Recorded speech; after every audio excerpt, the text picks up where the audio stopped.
Unpacking sklearn's mini-batch dictionary learning, a deep dive. The mini-batch dictionary learning class in scikit-learn sklearn is a powerful tool for sparse coding. A technique used for representing data as a linear combination of a small set of atoms or dictionary elements. This is particularly useful when dealing with high-dimensional data where traditional methods might struggle. Here's a comprehensive breakdown of mini-batch dictionary learning. 1. Core concepts. Sparse coding. The goal of sparse coding is to represent data points as linear combinations of a few dictionary atoms. This is achieved by finding a sparse representation of each data point, meaning that only a small number of dictionary atoms have non-zero coefficients. Dictionary learning. The core of the algorithm is learning a dictionary, which is a set of atoms that effectively represent the data. This dictionary is not fixed beforehand but is learned during the training process. 2. Algorithm. Mini-batch dictionary learning employs an iterative algorithm that alternates between two steps. Sparse coding. Given a dictionary, the algorithm finds sparse representations of the data points. This is often done using techniques like the lasso least absolute shrinkage and selection operator, or orthogonal matching pursuit (OMP). Dictionary update. Using the sparse codes obtained in the previous step, the dictionary is updated to better represent the data. This is achieved by minimizing a cost function, typically a combination of the reconstruction error and a sparsity penalty. 3. Mini-batch learning. The mini-batch part of the name indicates that the algorithm operates on small batches of data, instead of processing the entire dataset at once. This is particularly beneficial when dealing with large datasets, as it can significantly reduce the computational cost. 4. Key parameters.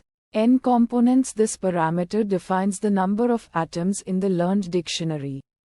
A smaller number of atoms leads to a more compact representation, but may reduce the accuracy. Alpha thus controls the sparsity of the codes. Higher alpha values lead to sparser codes. Niter. The number of iterations to run the algorithm for. Batch size. The number of data points in each mini-batch. 5. Applications.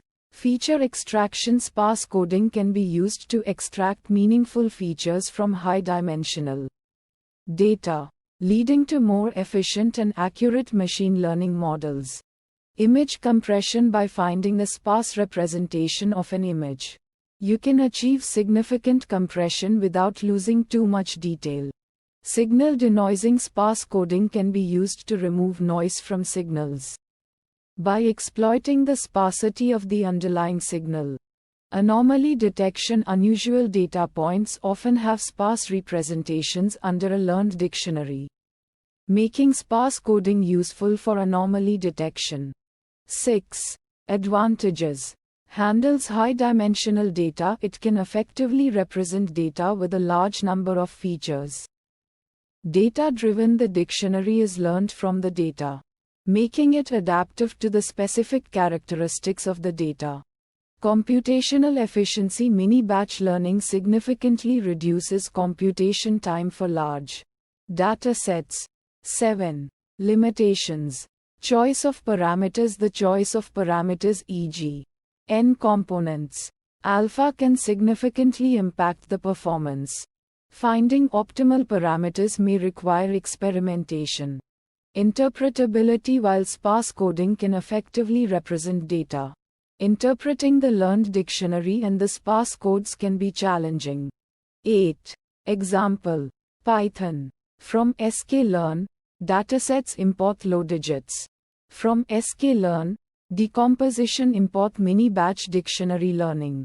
From sklearn, feature extraction. Import image. Load the digits dataset. Digits. Low digits. Flatten the images for processing. X digits. Data. Train a dictionary learner. MDL. Mini-batch dictionary learning. N components 100. Alpha 1. Batch size 100. MDL. Phytics. Transform the data using the learned dictionary. Code MDL. TransformX. Reconstruct the original data from the code. Reconstructed data MDL. Inverse transform code. Visualize the learned dictionary. Components MDL. Components.